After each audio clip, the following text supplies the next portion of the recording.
And Thanksgiving week episode, already a little bit overdue, and look, does anyone really want me to do a downer read about how I don't really know how and what to be thankful about? Because we're still living through half actual apocalypse, half cosplay of a movie apocalypse, and we don't know if the United States or the global geopolitical order is actually going to recover from letting moron America actually have a go at picking president for 4 years, aka a grand experiment in populism. And even if the world is going to be okay here and now, right at the tail end of it, my professional life, personal life, and just life have all undertaken, let's call it a series of creative upheavals, and all while maybe doing a cross-dissolve over generic Thanksgiving Americana pilgrim imagery and squeezing in some kind of gag about Black Friday, or my own Mayflower ancestor John Howland. He's famous for having fallen off the boat, you can look that up, because there isn't any good Thanksgiving humor that's not just Christmas humor with the edges sanded down and more specifically New Englandish and niche. Yeah, didn't think so. Okay, alright, so let's do other stuff instead.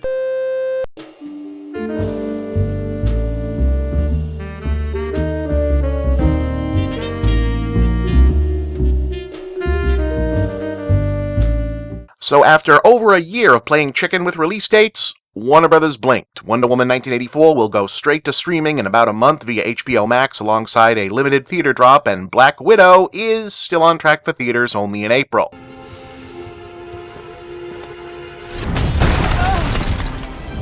At least as of this recording. So, is that it? Did Disney Marvel win? Did Warner DC lose? Did you not realize these two films were being arbitrarily framed as in direct competition in the entertainment press and fandom circles for various idiotic reasons? Well, you see, in much the same way that fans of very specific age will recall the third Star Wars being advertised as Revenge of the Jedi, or Peter Jackson's Hobbit adaptations originally launching as 2 films before ballooning into a trilogy mid-release, it may remain fresh in some minds that before summer 2020 became the year Hollywood took a mulligan, and thanks to coronavirus, we may never find out if there was actually such a thing as Marvel fatigue. After Avengers Endgame, since there's now been an unplanned year-long interruption, they could release something as lackluster as that Inhumans pilot movie, and it'd probably do gangbusters business. The story of this soon-to-conclude year's now-scuttled blockbuster season was on many fronts set to be a contest wherein Hollywood's 2 top intellectual property collectors whipped them out to measure who had the biggest lack of as in the respective Disney and Warner Brothers slates were set to be headlined by blockbusters not only starring, directed by, and heavily marketed to women, but also carrying hefty baggage related to their own IP background, pop cultural presence, and position in this or that socio-political meta-narrative because, hey, election year on that front. Now, broadly, this would include Disney's live-action Mulan, which was aiming to both realign the company's hit-or-miss fortunes at the Chinese box office and further update the empowerment underpinning of one of their merchandisable, quasi-copywritten princess brands, and Warner Brothers' late winter releasing of Birds of Prey, which, along with the obligatory cheeky girl power antics and immediate benefit of keeping Margot Robbie happy with her studio contract, could arguably be seen as part of the ongoing apology for Suicide Squad and maybe something like a deliberate counter-programming to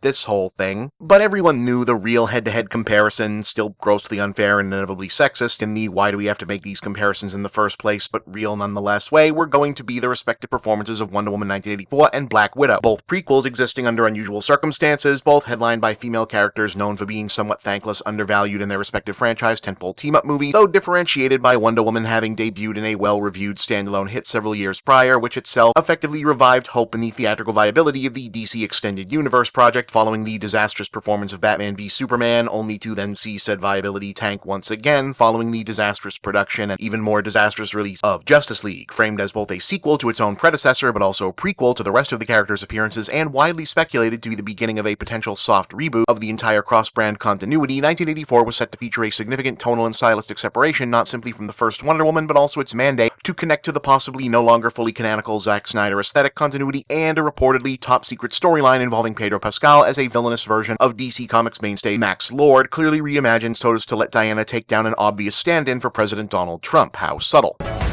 Life is good, but it can be better. All you need is to want.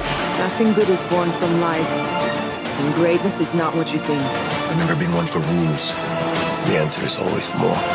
Black Widow, meanwhile, was to have literally the entire weight of the post-Endgame Marvel Cinematic Universe hovering over it, with Scarlett Johansson's character having died during the events of the last Avengers film. This purported prequel was also coming with an extra layer of bite for fans who'd consistently felt the original female member of the team had been consistently shafted. This was to be Marvel in something to prove mode on that front, with questions to answer and the usual challenges of introducing new characters, along with added questions of how much ground this was going to lay for the future of the planet's biggest and most widely followed cinematic universe. I mean, sure, anyone who'd grokked the trailers for the thing had likely keyed in that the MCU probably had another decently entertaining winner breadwinner on their hands. They're very good at making these things at this point, after all. Florence Pugh as maybe the new Black Widow, Rachel Weisz doing the black leather body stalking assassin thing, Taskmaster as the villain, David Harbour as Captain Communism, basically.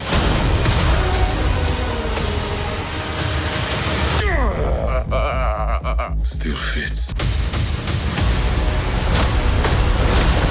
I mean, yeah, this looks fun. It was probably going to work. But after wrapping the major storylines of the original MCU and effectively retiring most of the founding cast, there was an open question of whether audiences were ready to follow not only more Marvel stories, period, but an openly stated aim to focus shift to new diverse characters, reflecting a globalized audience demographic. And to a certain extent, Black Widow's capacity to bridge those eras was very much the big hovering challenge question, as much as Wonder Woman's open antagonism toward the soon-to-be former president. So you might say that among all of the other much more important things the pandemic took from us, one of them was the ridiculous spectacle of seeing two ginormous corporations try to outwoke one another via their mega-budget superheroine properties, and now the prospect of possibly seeing that battle instead play out in the streaming world instead appears to not be in the offing, since only one is deciding to play that game. I mean, sure, it could change. Black Widow could end up on Disney+, and dozens of people in my industry could get to write their Natasha versus Diana puff pieces after all, but it kinda seems unlikely to me. The fact is, all spin aside, Wonder Woman 1984 is landing where it is because regardless of what the studio thinks of the film itself, they've delayed it 4 times for almost a year now because of the pandemic dates shifting, and the rest of the DC movies haven't moved ahead much because of those same production stoppages.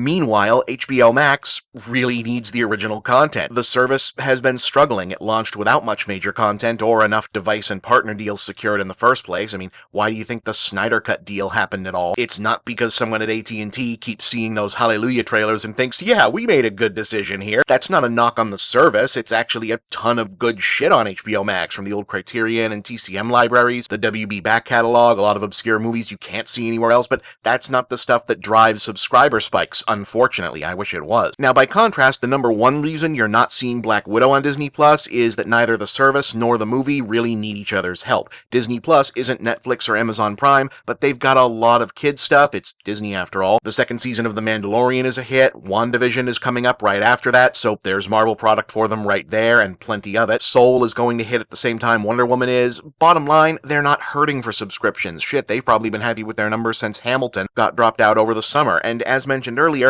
we're probably never going to know what the actual non-COVID normal timeline appetite was for a solo Black Widow movie or any immediate post-Endgame Marvel movie other than Spider-Man, because now anything they release is going to get a gigantic boost just from the cultural significance of the global audience knowing that their Marvel pals are back in a big return of stability, hope, you have not been abandoned after Hey, wait a minute.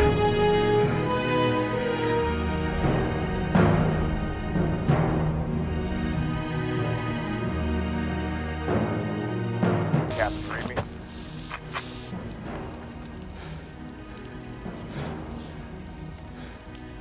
Captain Sam, can you hear me?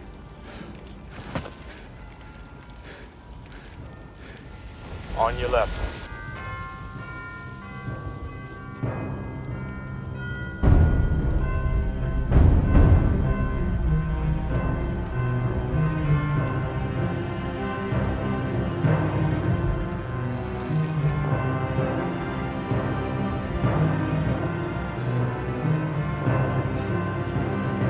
Okay, Kevin, this is getting a little spooky. But yeah, well, it'll probably get written about this way regardless. Where these two movies end up is much more about what's going on with their respective studios and a lot less about some kind of grudge match, despite what you might see in the headlines. So, if nothing else, one less weird, pointless culture war. Be thankful for that, I guess. I'm Bob, and that's the big picture.